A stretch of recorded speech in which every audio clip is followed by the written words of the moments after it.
আজ আমি হাসান যদিও আঞ্জুমানে রজবিয়া নুরিয়া ট্রাস্টের কেউ নয়, যদিও আমি হাসান এই আন্দোলনের হয়তোবা কোনো রূপকারের মতো কেউ ভূমিকা রাখতে পারি নাই, কিন্তু আজ 16তম এই সভায় এসে আমরা জানিয়ে দিতে চাই আল্লামা নূরী একলা নয়।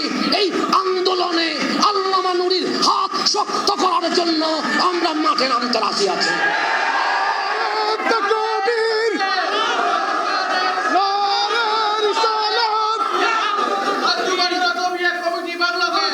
এবং আবুল কাশেম নূরী হুজুর শুধু যৌতুক বন্ধ করে নাই, হাজার হাজার গরিব অসহায় মা বোনদের কান্না বন্ধ করেছেন। আল্লামা নূরী এগিয়ে চলুন। আমরা যুব সমাজের পক্ষ থেকে আল্লামা নূরীকে ধন্যবাদ জানাতে হবে। কেন? আজ যখন কেউ জিজ্ঞেস করে এই সমাজ এই রাষ্ট্রের জন্য তোমাদের অবদান কি, তখন অন্তত ইতিহাসের পাতায় আমরা আল্লামা নূরীকে দেখাতে পারবো। তাই আজ এই যৌতুক বিরোধী মাদক মুক্ত সমাজ এটা শুধু আল্লামা নূরীর একলা আন্দোলন নয়, আমরা জানিয়ে দিতে চাই সোনার বাংলার সকল যুব সমাজের এই আন্দোলন আল্লামা নূরীর নেতৃত্বে শুরু হয়েছে। হাদিসের সহিহ ইবারতে যে হাদিসটা বর্ণনা হয়েছে, তাহাদু তাহাবু, হাদিয়া দাও ভালোবাসা বৃদ্ধি পাবে, এই হাদিসটা আমল করা যাবে, আমল করবেন। তবে বিবাহের আগে এবং পরে এই হাদিসটা আমল করবেন না। গরু ছাগল দেওয়ার নামে এটা হাদিয়া হতে পারে না। বিবাহের পরে যৌতুক নামে কাঠ পালন পাঠানো যাবে না। এবং বিবাহের পরে শীতকালীন পিঠা, গরু ছাগল, এরপর বিভিন্ন রকমের আইটেম দেওয়া, এগুলো কখনো হাদিয়া হতে পারে না। আল্লামা আবুল কাশেম নূরী হুজুরকে আমি অন্তরস্থল থেকে ধন্যবাদ জানাই। আমি আরো আনন্দিত। কেন? যদি বলেন এই যৌতুক এটা অভিশাপ আমাদের জন্য।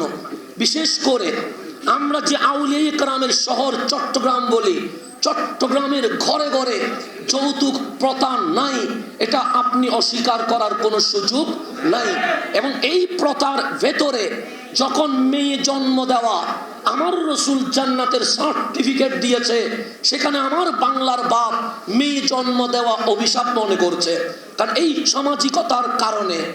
আজ আমি আনন্দিত এই কারণে, আমাদের জামিয়া আহমদিয়া সুন্নি আলিয়ার অন্যতম মেধাবী ছাত্র ডক্টর আলহাস নুরুন নবী ইয়াকুব সাহেব যখন মালয়েশিয়ায় IIUM এ যৌতুকের বিপক্ষে থিসিস লিখছে, তখন বাংলাদেশে যৌতুক বিরোধী আন্দোলনের ইতিহাস লিখতে গিয়ে আল্লামা নূরীর এই আন্দোলন থিসিসে লিখতে হয়েছে।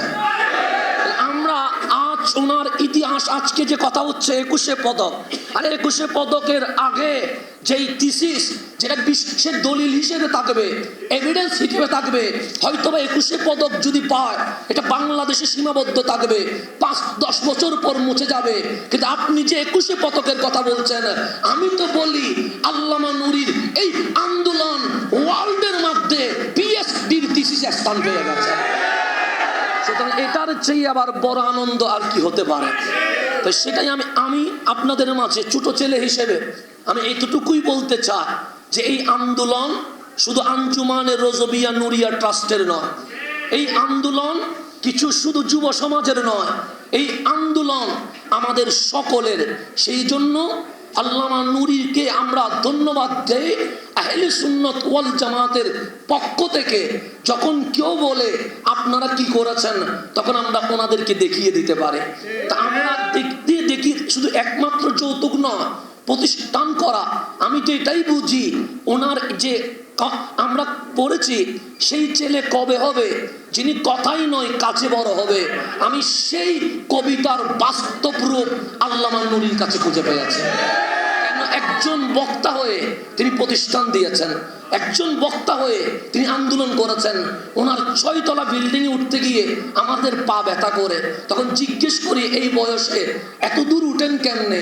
তখন বলেন আমি তো কিছুই করতে পারি নাই, ভাড়া কম দেওয়ার জন্য আমাকে 6 তলার উপর উঠতে হয়। যিনি নিজের আনন্দকে বিসর্জন দিয়ে, সুখকে বিসর্জন দিয়ে সুন্নিয়তের মাঠে এইভাবে অবদান রেখেছেন, তার ঋণ সুন্নি জনতা আজীবন স্মরণ রাখবে।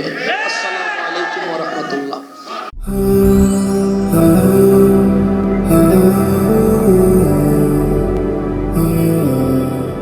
চলুন